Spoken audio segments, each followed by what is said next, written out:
as tonight's MC, I do have the pleasure of introducing our keynote speaker. Please help me welcome LuAnn B. Okay, how's everybody doing tonight? Good. So we're going to talk about what's passion got to do with it. What does passion have to do with business? Anybody got an idea? Everything. I love that. Let's start with talking about what does passion mean. So what does the word passion mean to you? Belief. Belief? Purpose. Excitement? Joy. Joy. I love that. What was that? Purpose. Purpose. Devotion. Devotion. Conviction? Motivation? Exhilaration. Exhilaration. All great words. All great one words, right? And passion is that thing that inspires us, that drives us, that gets us out of bed in the morning, right? We boil it down to it's those things that you care the most about. Those things that you love the most. And you'll do whatever it takes for them. Sound good? Yes. So why would it be important to know what you're passionate about? To know what you should do. To know what you should do. Sell more. So that you can sell more? So that you have joy. I'm pointing to you because Kent said joy before, right? Yeah. Would you feel more joy in your life if you were living your passions? Yeah. More fulfillment at the results that you get? Yes, absolutely. That's why it's important to know what you're passionate about. Another reason is what we know is only 20% of working Americans are living their passions. Only 20% of working Americans are living their passions. How's that feel? Sad, right? True. True? He believes it to be true. Right? What are the other 80% doing? Phoning it in. Existing? Phoning it in. Phoning it in. That's an interesting way to put it. Faking it, hoping that they make it. Faking it until they hope they make it? I think they're a little bit more passionate, those people. Working for the other 20%. Working for the other 20%, potentially, right? Yeah. Often just going to a job for what? For the paycheck, right? That's the true thing that we've come down to, is a lot of people just going through the motions for the almighty paycheck. And that's why I'm so passionate about helping people find their passion. I want people to live in joy and enjoy this life that they've been gifted. Anybody else? Yeah. So I call it igniting the heart of business, and that's what I want to do, is go into businesses and bring back the joy in the workplace. Would that be good? Yeah. And so we're going to speak about that. It is a competitive imperative. Only by loving what you do will you actually do more and do it better than the person sitting next to you. That's by the author of Execute the Art of Getting Things Done. So in other words, in order to get things done for yourself or in your organization and to be competitive in the workplace, you have to love what you do. But the other thing the world does for us is it tells us not to talk about that. Like, don't talk about that love word in business. Except the reality is, do we want our customers to love us? Yeah.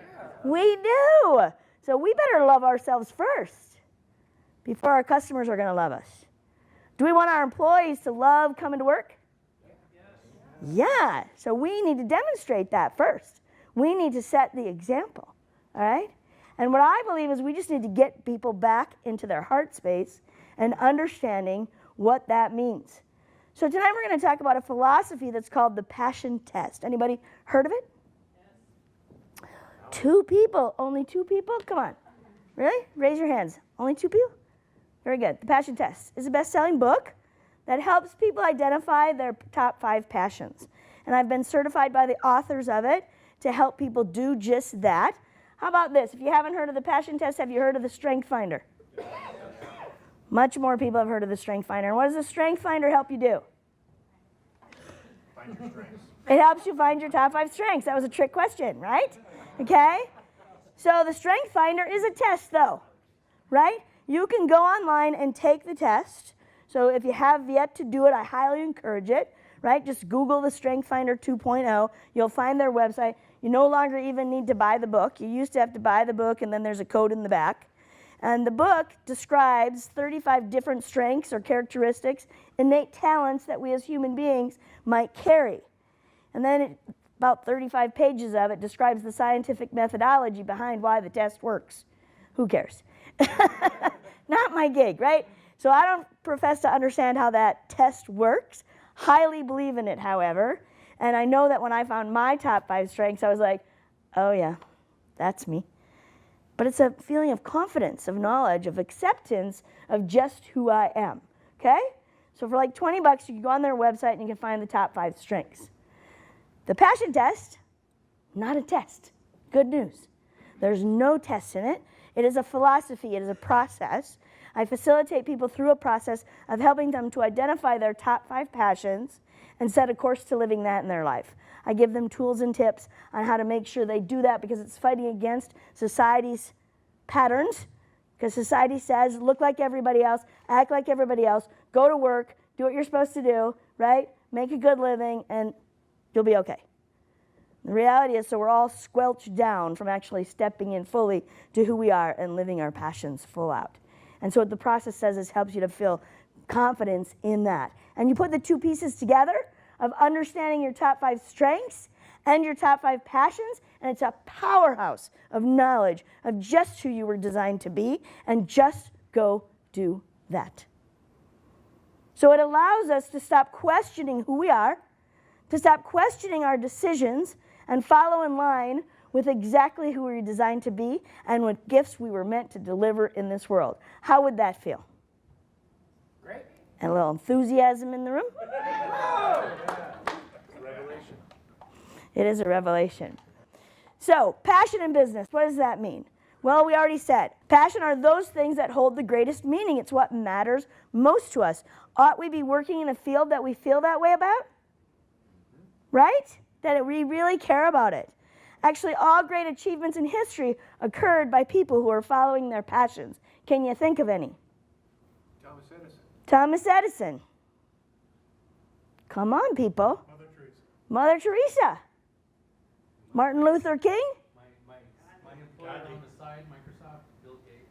Bill Gates. Harriet Tubman. Harriet Tubman. How about Steve Jobs? Michael Jordan. Elon Musk. Michael Jordan, right? We have examples all around us of really successful people who followed their passions to get there. All right?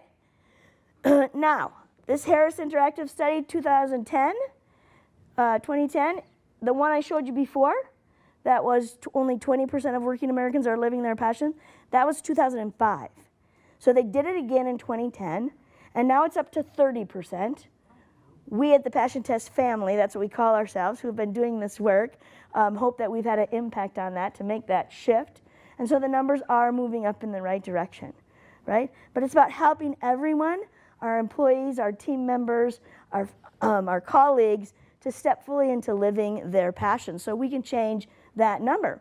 Some people say that a focus on the money-based decision-making led to our global economy collapse in 2008. Anybody agree with that? I see a few heads nodding, right? So what I also know is that only 80%, no,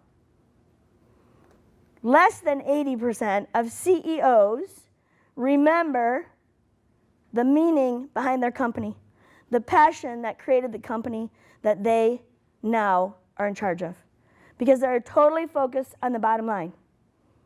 Anybody watch Undercover Boss? What happens in Undercover Boss? Every single time the boss realizes he has absolutely no idea what the team is doing on the front lines interacting with the customers, right? And that's what's happening out in our business community today, right? The people that are in charge of running the business have absolutely no idea what's going on in the front lines. And so we need to engage our employees, our teams on the front line. There are 3 types of employees. There are engaged employees, there are disengaged employees, and there are actively disengaged employees. Okay? The actively disengaged employees are on your time looking for another job. The disengaged employees are around the water cooler complaining about you and everything else and about the company. And interestingly enough, we are taught to be complainers. We're not taught to be the positive people in the world. Right? How many of you go to work every day and go, I'm so happy, I'm so glad I'm here. Isn't this a fabulous, beautiful day?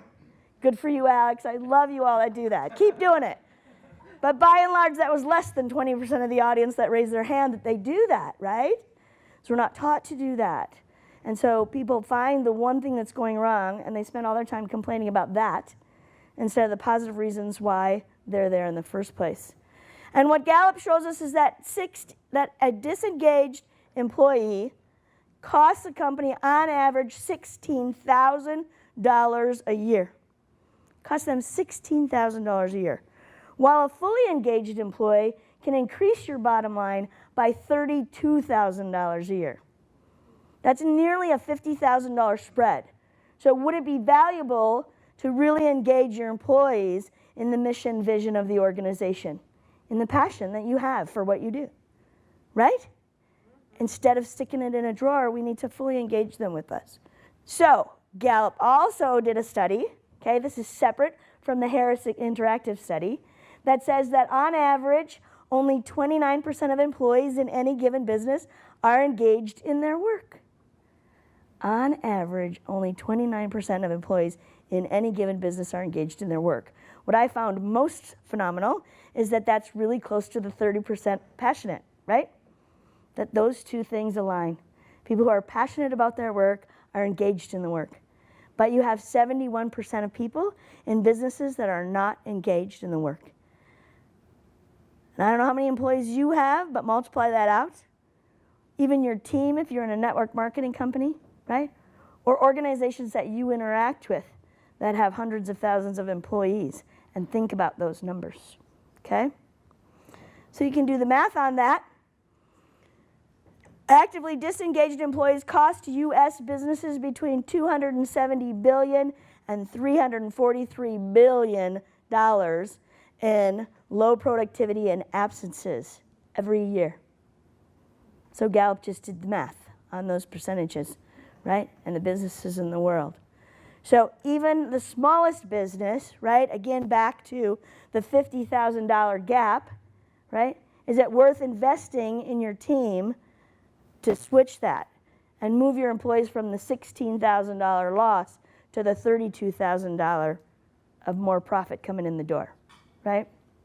Now this is where business owners get really nervous about what I present on. They go, wow, wait a minute though. LuAnn, if you come in and you help them find their passion, I'm going to lose 70% of my staff. So they don't want to talk to me. They're scared. And I get it. It took me a little bit to figure that out. But over the years, over the 10 years that I've been doing this work in businesses, what I have found is that more than 95% of people intuitively find themselves in the right place. They just don't know it anymore, right? Because we are living unconsciously and we are going through the motions of life like robots often. And we're not acknowledging that the work that we're doing brings us joy in our heart. We're too busy focusing on all the negative stuff that's happening, either in the company or the world. And so we focus on the one little negative thing, and all the blessings that we have on the other side aren't getting any of our attention, right? We focus on what's going wrong in the company, and then instead of why I came here in the first place, to serve other people or what I love about it. I'll give you a quick story on that. Worked with a company, 25 employees. It is a pet store and boarding facility for dogs and horses. And it's like the Cabela's for pets, okay? Everybody know what Cabela's is, right, for hunters? So it's like the Cabela's for pets. Beautiful place, okay? 25 employees. I'm doing the work, and they kept complaining about the gate in the fence line being in the wrong place to take the dogs out. I'm like, oh my gosh, I could hardly get them off this negativity. And finally, I stopped the whole seminar, and I said, look, if that gate being in the wrong place in the fence line is so awful and full of anxiety that you have a hard time coming to work in the morning, then you got to quit. I looked over my shoulder, praying that the boss was not behind me, and the owner, that he would have been freaking out on me. And then I turned around, they all got silent. And I said, here's what I know. We have identified that your clientele, your target market, are pet parents, people that treat their pets like their kids, right? And most of you in this room are pet parents. You own 3, 4, 5, 6 dogs even. You get to bring them to work with you every day. They get fed here, they play here, they get bathed here. I'm thinking you got a pretty good deal going on. Can we forget about the gate in the fence line right now? The company's only 4 years old. We got lots of work to do to become the real company we want to be. Give it time. I always tell the employees, I say, if you really find that you're in the wrong place, then what do you got to do? You got to tell your manager, I don't fit in here, and give them a chance to replace you and have a positive exit from this organization. Out of those 25 employees, one came forward at the end of the seminar, and he said, I don't belong here. I'm like, what's going on? He goes, I don't like dogs. I'm like, why are you here? And he goes, I'm a handyman. I can fix anything around this place, and that's what I do, little fixes here, there, and everywhere, you know. But you just can't escape the dogs. They board 250 dogs a night, right? Everybody else was in the right place. So it's about bringing people to the awareness of the positives and the blessings and the gifts that they have, coming there to share their gifts with the world on the mission of an organization that really has the same love as they do. Okay? And so managers do not lose that many employees. This is my favorite, however, the Kelley Global Workforce did a study that said 51% of workers would rather have more meaning in their work than pay or status. 51% of people would rather have more meaning in their work than pay or status. And lots of people today are talking about the Y generation and how difficult the Y generation is to work with. And I'm here to tell you it's no longer the letter Y, it's the word why. They want to know why.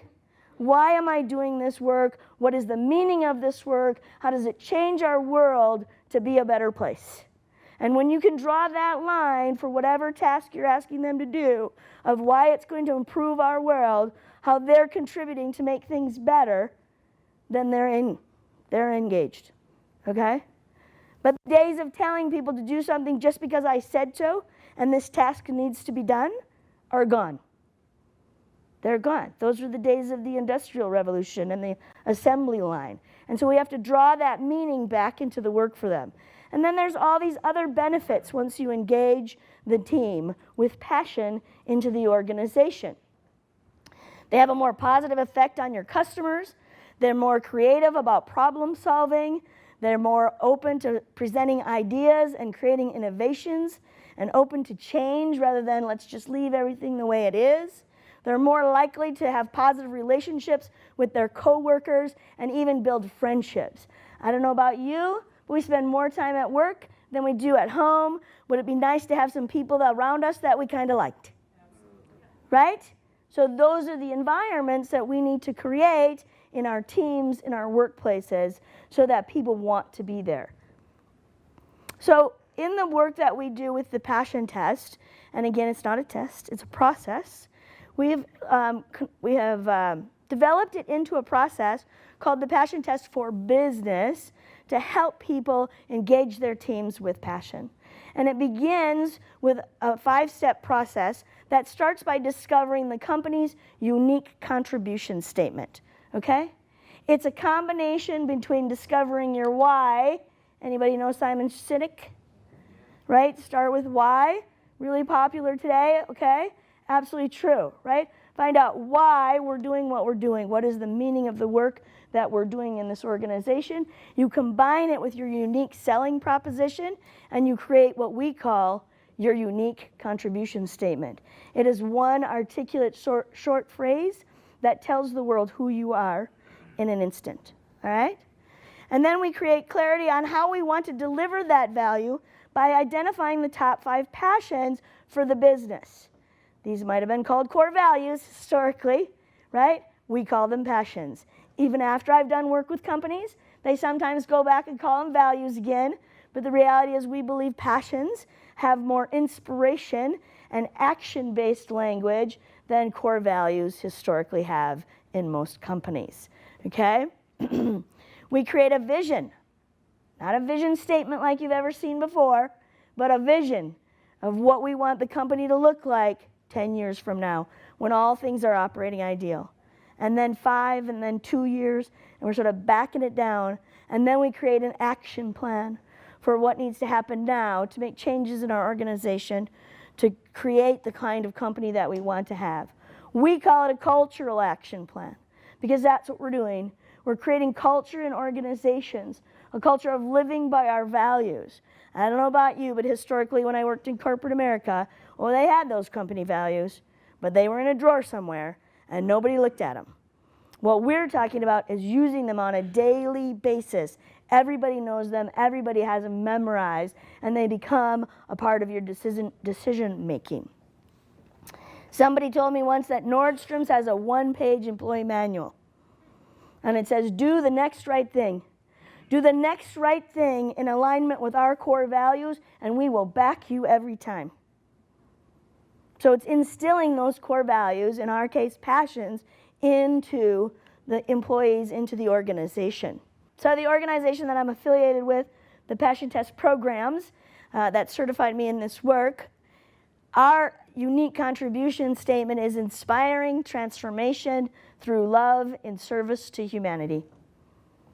A short, inspiring phrase that says who we are, what we want to do, inspire transformation through love in service to humanity and who we serve. So we use a formula once we get all of this established on how we work with it.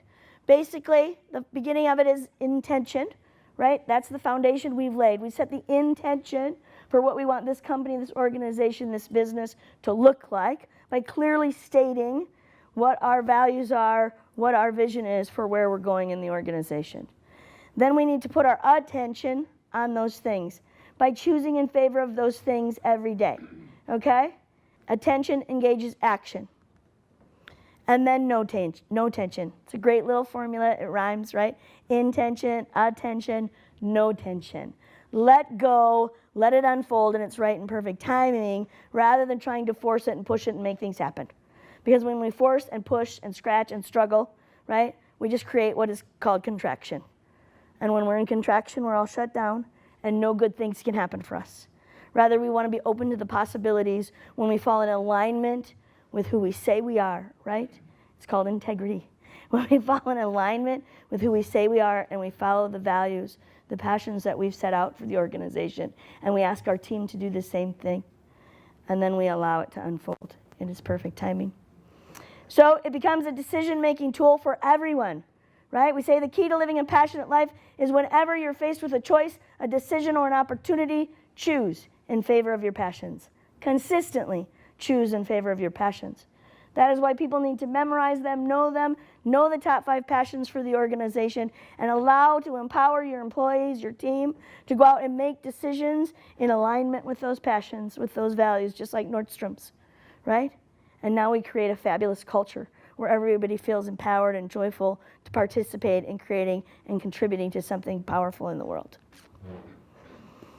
The best way to communicate with your team is through the heart, rather than the head, by stirring passion and emotion, rather than appealing to reason or logic.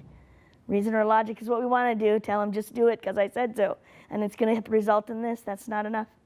And appeal to their heart and their passion as we move forward in the world. Anybody know Steve Farber? I read any Steve Farber books? One of my friends. Okay, I've given you 3 books already to read. I love to tell people lots of books to read. Steve Farber wrote a book called Radical Leap. LEAP stands for love, energy, audacity, and proof. And it's about extreme leadership. I'll let you pick those up. But there's where my favorite quote comes from. Do what you love in service to people who love what you do. Steve's latest book is Love is Just Damn Good Business. Highly recommend you look up Steve Farber. I talk to a few people in the networking that are in leadership training. Steve's got great material, and he also certifies in his content. Really love Steve Farber. And last but not least, Steve Jobs, who followed his passion to get where he is. If you are working on something exciting that you really care about, you don't have to be pushed. The vision pulls you. So that's what passions do. They create that vision so that you're pulled and inspired forward rather than pushed. The pain will push you until the inspiration pulls you. So I love helping people find that inspiration so they can live in joy and fulfillment in their life and creating the businesses of their dreams and serving people who they love to serve. My name is LuAnn B, and I love what I do. And I'd love to help any of you find your passion and explore that culture in your organization. I'm going to be back over there by that little table later on after we're done with the motivation, and stop by and talk with me and ask me any questions at that point, because Travis is pulling me off the stage about now. And I thank you for your time and attention.